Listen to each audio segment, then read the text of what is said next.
All right. Hello, everybody. Today's first review is going to be of Happy Gilmore. I did give this movie a 7 out of 10.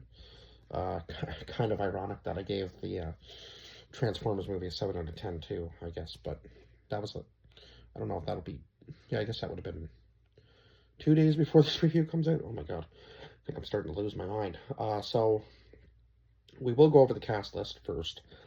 Adam Sandler playing Happy Gilmore, Christopher McDonald playing Shooter McGavin, Julia Bowen playing Virginia Bennett, Frances Fra- Frances Bay playing Grandma, who was Happy Gilmore's grandma, Carl Weathers playing Chubbs, Alan Covert playing Otto, Bob Barker, who was himself, Richard Keel, who played Mr. Larson, who was also Jaws in the James Bond franchise.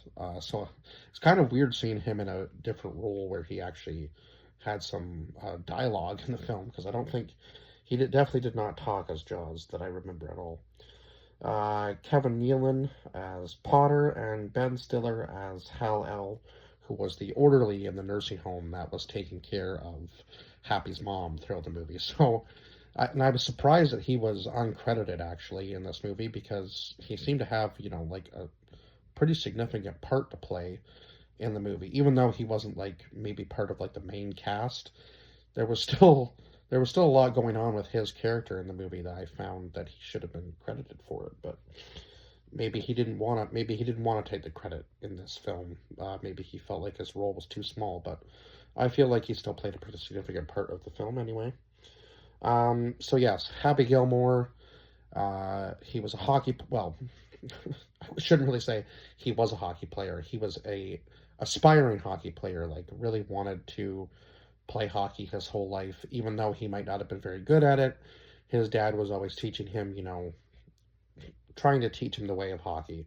He wasn't a great skater, but he did have a pretty incredible shot, and he had obviously a little bit of a temper, as we know, and ends up trying to kill somebody with a skate when he was playing in high school. So, yeah, a bit of a temperamental player.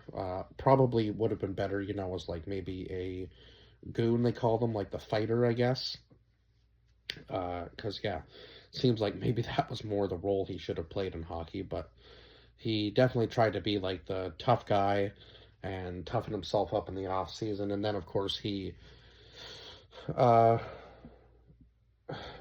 how did he end up getting into, oh yeah, it was he ends up getting into golf because of running into like this ex golfer, and I think he just takes like a shot as, or no, he was shooting with his buddies as like a joke, and ends up driving the ball like a good like 400 yards or whatever into somebody else's house almost, and ends up hitting the couple with the second and third ball. So that was one of probably the funniest moments in the movie, to be honest. Now there was humor in this movie, but you know what? I actually found like this was more of like a feel good movie, really. Like it's kind of funny. I feel like going back and watching Adam Sandler's old movies, yes, there was obviously humor to them, but there is always like an underlying story. It's kind of odd. Like there's the feel good story in almost all of his comedy movies. Like there's always like an underlying story to it. Even in like Click. Like Click makes me laugh almost every time I watch it, but then at the very end of the movie it's like, okay, this is actually kind of sad, you know what I mean? Like fast forwarding through life or skipping the parts that you don't want to, be there for, and then you don't even really realize that you've skipped over, the good parts sort of thing. And I feel like in this movie it was, even though there were the comedic moments in it, it was more about him trying to help his grandmother get back the house that his grandfather had built. So again, it's we get the comedy, but it's also like this. There's this underlying story of, he's just trying to help his grandma stay afloat. So really, even though he might be temperamental and angry and loses cool throughout this whole entire golf tournament, there's always that story that, he's facing off against Shooter McGavin, yeah, this so-called professional golf player who, doesn't really go by the rules at all, cheats his way through, even so far as to, have somebody come on the course and hit Happy with the car when they're in their last little bit of the tournament. Now, obviously, they wouldn't have let Happy play if he had been struck by a car, clearly. It was kind of funny to see, you have to keep playing or, you forfeit your position, and obviously none of the prize money goes to Happy if he doesn't win, and it'll all go to Shooter. And obviously, Happy doesn't want that to happen. So when his grandmother shows up, he seems to, kind of get his confidence back. And of course, it was Shooter that had this guy come in earlier in one of the rounds. I think it was it was the one where he was playing with Bob Barker, and he ends up having a fight with Bob Barker, and Bob Barker absolutely kicks the crap out of Happy. Let's just say that much.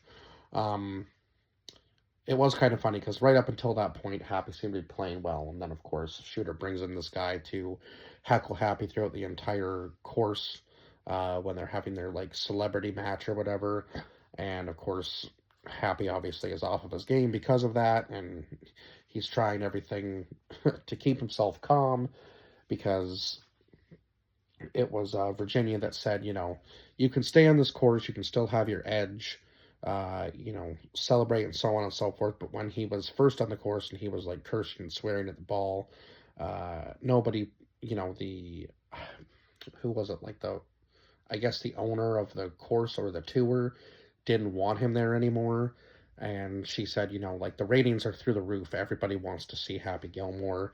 And it was kind of funny, even though he was dead last, everybody was going to see him take his shots because his drives were great, but his putting was bad. So eventually we have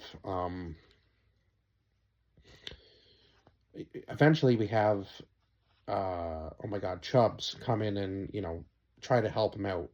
And I think he was at the driving range when Chubbs saw him first, and he was like, "Okay, this guy's gonna play in this tour, right?"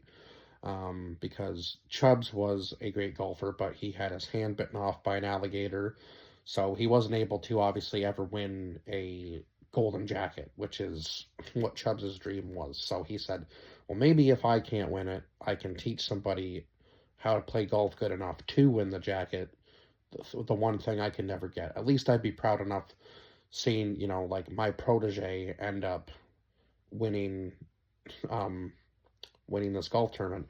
And it's kind of funny that Carl Weathers was the one that played that part because Carl Weathers was also the one that taught Rocky how to box.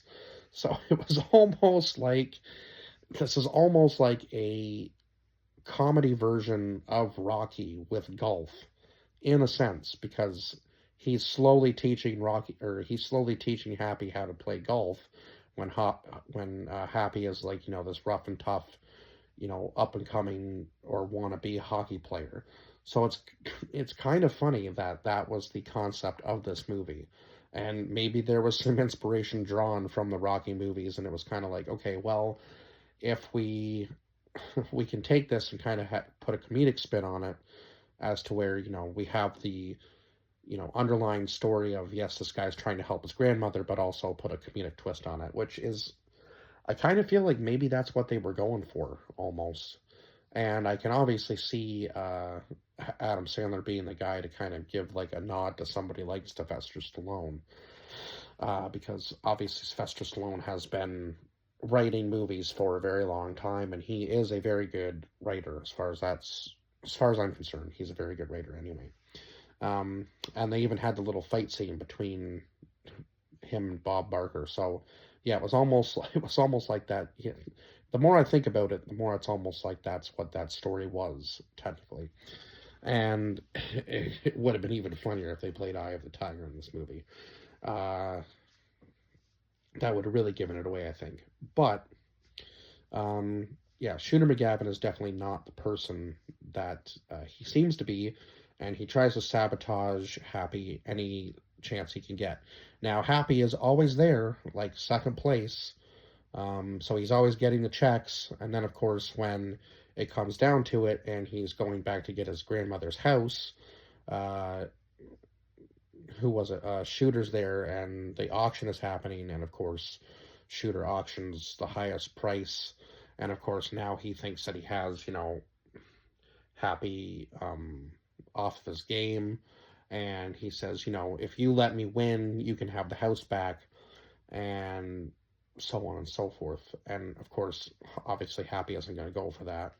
Um, so he ends up winning the golf tournament, and I guess his grandmother was kind of like, the house is just a house. It doesn't matter where I am, just as long as we're happy, right? Now, obviously, they did get the house back after they won the tournament because he had more than enough money to, uh, I guess, now outbid or, um, you know, rebuy the house, I guess. Um, now that Shooter McGavin has lost, because Shooter isn't going to have probably the money to keep the house, I would suppose, was maybe the thing there. Or maybe they find out, maybe they find out that Shooter has been, trying to corrupt the whole system from the very beginning. Uh, Not really sure, but I know that they did get the house back at the end of the movie, so there is that at least. So it did end happily, and there was the comedic moments in it. But yeah, the underlying story is really where it's kind of like, oh, this is kind of like a feel good movie, even though it's supposed to be a comedy movie and there is laughs in it. There's still the feel good moment at the very end of the movie. So yeah, and again, I will say Ben Stiller's character was just kind of weird. Not really sure what kind of like underground operation he has going on, but it's almost like he had the whole nursing home working for him in a sense, because when they were doing the quilting, the one I guess you could call them patients. The one patient goes, "My fingers hurt," and he goes, "Well, you just got yourself put on, oh, what was it? Oh my God. I think a landscaping duty or something." I was like, "Oh my God, what is he making them do? All these, all the old people that he's forcing to like work.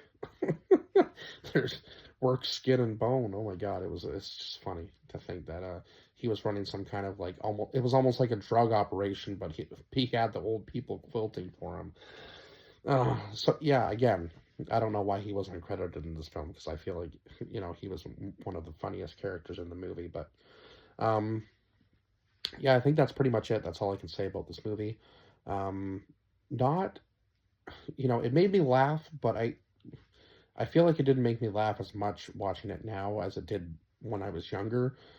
Maybe because I just found, maybe I didn't really understand the humor as much back then, and I just kind of found every moment funny. But not to say that it wasn't still funny. Obviously, this movie had its laughs, but I again, I kind of have a different take on the movie than I did, when I was a kid, obviously, because this movie came out in 1996, so I would have been 3 when the movie came out, and I don't even remember how old I was when I first watched it. So I couldn't have been very old. Probably like maybe 10 or maybe 9 or 10 when I first watched this movie. So yeah, again, I was obviously I was a little young to be watching the movie when it first came out. I wouldn't even remembered it if I watched it at 3, but yeah, I do remember. I have seen this movie a few times, and it does always make me laugh at certain parts. But yeah, I feel like the underlying story there was more noticeable this time around now that I'm all grown up. But anyway, I feel like I'm kind of rambling on saying the same thing, so I will end this review now, and I will see you guys in the next one. Bye bye.